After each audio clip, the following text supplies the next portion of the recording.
Introduction. Arun, do not put that nail in the plug. You will get an electric shock. Why, teacher? It is a rusted nail and of no use to us. Though the nail is rusted, it is a metal, that is, a good conductor of electricity.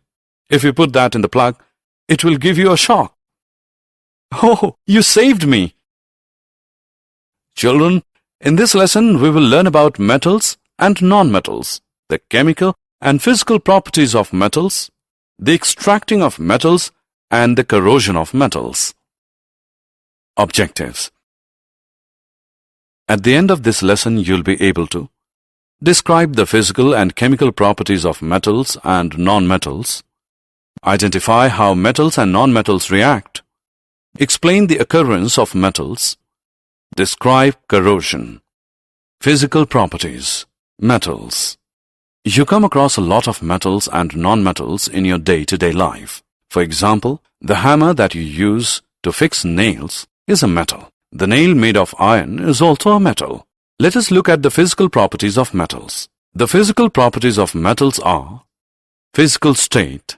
Metals are solid at room temperature. For example, iron, aluminium. Only mercury is liquid metal. Good conductors of heat and electricity. Metals are good conductors of electricity as they have free electrons. For example, silver and copper are the best conductors of heat and electricity, whereas lead is the poorest conductor of heat. Malleable. Metals can withstand hammering and be made into thin sheets known as foils.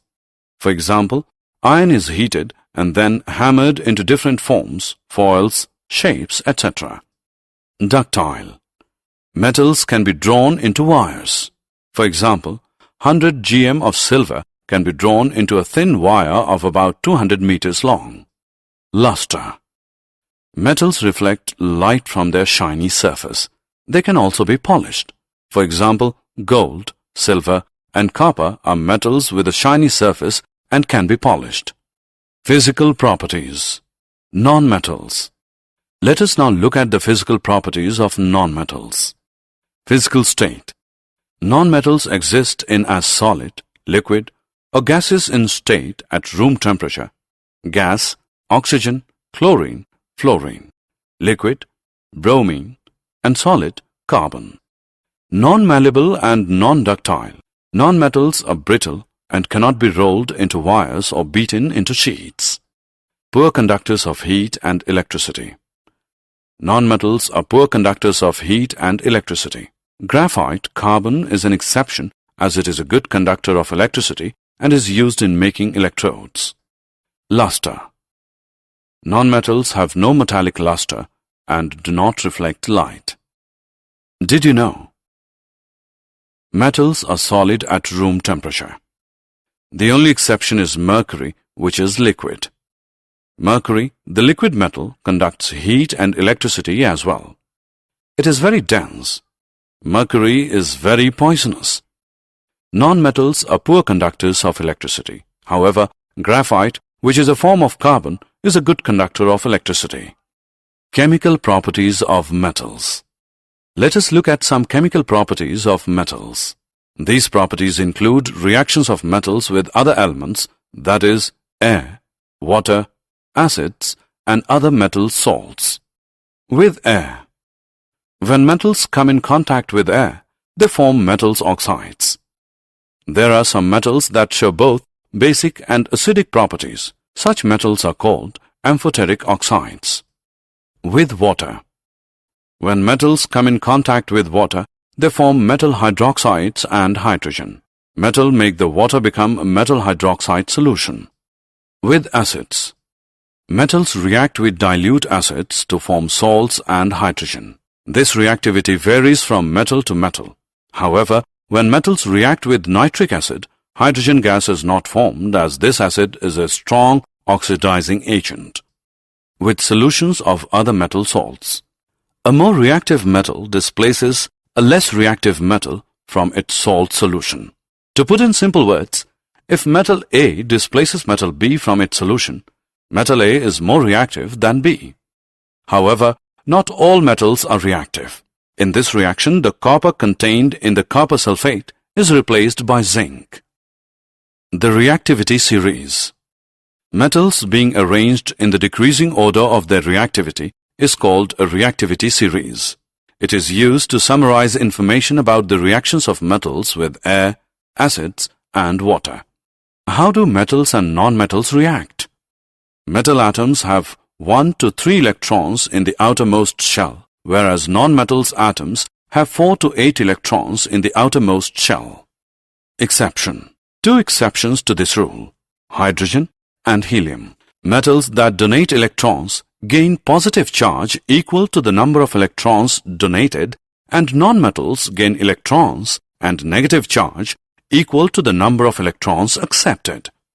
When a metal atom donates 1, 2, or 3 electrons from its valence shell to another nonmetal atom that has the ability to accept these electrons, it is known as electrovalency. As a result of this, both these atoms form the structure of an inert gas. The transfer of electrons from the atom of an element to the atom of another is called an ionic compound. Properties of ionic compounds. Let us look at some ionic compound properties. Physical nature. Ionic compounds are hard solids as the force of attraction between the positive and negative ions is very strong. These compounds are brittle and break when pressure is applied. Melting and boiling points. Ionic compounds have high melting and boiling points because of a considerable amount of energy that is required to break the strong inter-ionic attraction. Solubility.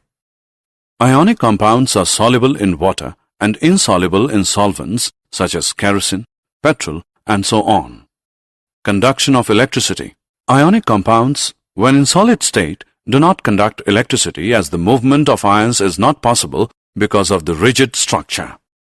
But when ionic compounds are in a molten state, it is possible to conduct electricity as the electrostatic forces of attraction between the oppositely charged ions are overcome due to the heat. This leads to ions to move freely and conduct electricity. Did you know?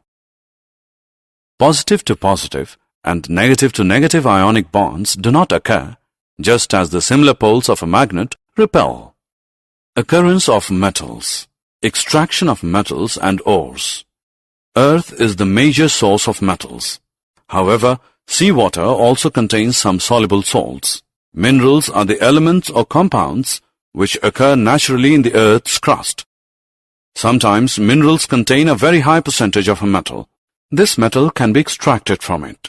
Such minerals are called ores. Ores are impure metals that contain a large amount of sand and rocky material. These impurities in the ore are called gangue. These impurities have to be removed from the ore before the metal is extracted. Once the impurities are removed, the ore is in a concentrated form. This concentration of the ore is also known as enrichment of ore. Extracting metals. After the metals are separate from their ores, they are classified based on their reactivity. The following are the various categories of metals grouped as per their reactivity.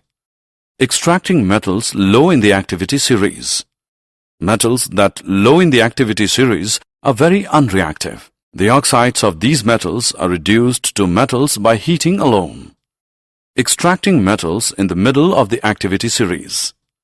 The metals in the middle of the activity series are moderately reactive. These metals are usually present as sulfides or carbonates in nature. It is easier to obtain a metal from its oxide. Therefore, first these metals need to be converted to their oxides. The process used to convert sulfide ores by heating strongly in the presence of excess air is known as roasting. The process used to convert carbonate ores by heating strongly in limited air is known as calcination. Extracting metals towards the top of the activity series. The metals that are high up in the reactivity series are very reactive and cannot be obtained from their compounds by heating with carbon, as these metals have more affinity for oxygen than carbon. These metals are obtained by electrolytic reduction. Refining of metals. The metals produced by reduction processes are not pure. They still contain impurities, which must be removed to obtain pure metals. The most widely used method for refining impure metals is electrolytic refining.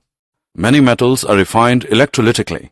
The impure metal is made the anode and a thin strip of pure metal is made of cathode.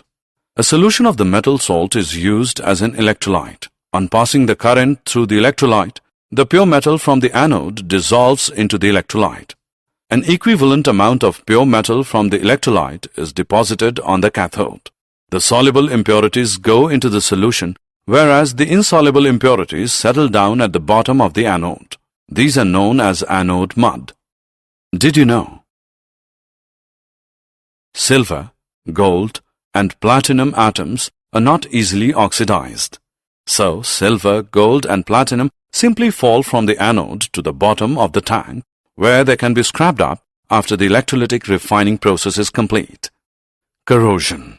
Metals that are chemically active get corroded in the presence of a moist atmosphere. Corrosion is an oxidation reaction with atmospheric oxygen in the presence of water on the surface of a metal. For example, iron and aluminium corrode. However, non-reactive metals like gold, platinum, mercury do not corrode. There are 3 ways to prevent corrosion. Sacrificial protection, where the more reactive protecting metal is oxidized away, leaving the protected metal intact. Alloying, where metals are mixed with other metals to make non-rusting alloys. Galvanizing, where a metal is covered in thin zinc layer. This layer is produced by electrolytic deposition. Summary. Let us summarize what we have learned. Metals are good conductors of electricity, whereas non-metals are poor conductors of electricity. Metals react with air, water, and acids. Metals being arranged in the decreasing order of their reactivity is called a reactivity series. The transfer of electron from the atom of an element to the atom of another is called an ionic compound. Metals are extracted from ores. The most widely used method for refining impure metals is called electrolytic refining.